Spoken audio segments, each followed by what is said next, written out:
एक बार की बात है। एक गांव में एक सुरेश नाम का लड़का रहता था और वो एक कंपनी में जॉब करता था। एक बार सुरेश रोज की तरह अपना काम करके घर आ रहा था। चलो आज का काम तो हो गया। अब घर जाकर आराम करूंगा। सुरेश को चलते चलते रात हो जाती है और साथ ही वो रास्ता भी भटक जाता है। अरे ये कहाँ आ गया मैं? रास्ता भी समझ नहीं आ रहा। चलो थोड़ा आगे चलकर देखता हूँ। फिर सुरेश उसी रास्ते पर आगे बढ़ने लगता है। थोड़ी दूर चलने के बाद सुरेश को ऐसा लगता है जैसा कि कोई उसका पीछा कर रहा हो। सुरेश पीछे मुड़कर देखता है तो उसे वहाँ कोई नहीं दिखता। अरे मुझे ऐसा क्यों लगा जैसा कोई मेरा पीछा कर रहा हो। शायद वहम हुआ होगा। फिर वो घर जाने के लिए आगे की ओर मुड़ता है तो वो देखता है कि उसके सामने एक चुड़ैल है। आज तो मेरी दावत होगी। सुरेश घबरा जाता है और कहता है, दावत? कैसी दावत? मतलब आज तो मैं पकाकर खाऊंगी। सुरेश डर जाता है और मदद के लिए आवाज देने लगता है। अरे अरे अरे कोई है, मुझे बचाओ वरना ये चुड़ैल मुझे खा जाएगी।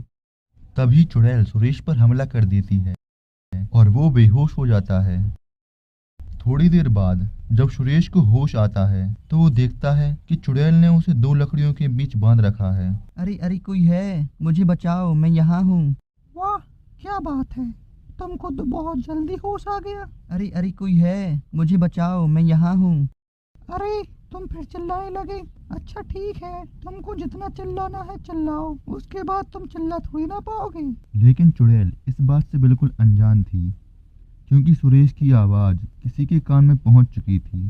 सुरेश बहुत घबराया होता है और कह रहा होता है, हे भगवान मुझे बचा ले।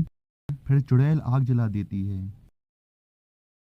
लेकिन आश्चर्य की बात यह थी कि आग जलती और फिर बुझ जाती। ऐसा 2-3 बार होने के बाद चुड़ैल गुस्से से कहती है, कौन है जो मेरे काम के बीच आ रहा है? फिर चुड़ैल को उसकी ओर एक आदमी आते हुए दिखाई देता है और जब वह आदमी चुड़ैल के पास पहुंचता है तो उस आदमी की वेशभूषा देखने के बाद चुड़ैल समझ जाती है कि यह एक तांत्रिक है। ए बाबा, तुम्हारे लिए अच्छा होगा कि तुम मेरे रास्ते से हट जाओ। मैं तुम्हारे रास्ते से हट जाऊंगा अगर तुम इस लड़के को जाने दो। अब बाबा की बात सुनकर चुड़ैल को गुस्सा आ जाता है और वह बाबा पर हमला कर देती है और जवाब में बाबा भी हमला कर देते हैं और दोनों की शक्तियां जाकर एक दूसरे से टकरा जाती है। नामुमकिन, लगता है ये बाबा भी बहुत शक्तिशाली है। अब मेरे पास तुम्हारे साथ खेलने का इतना समय नहीं है और अब मेरी बारी है। फिर बाबा अपनी पूरी शक्तियों को इकट्ठा करने लगते हैं और पूरी ताकत से हमला करते हैं। मैं जल रही हूँ। बचाओ कोई। बाबा सुरेश को बचाकर उससे घर ले जाते हैं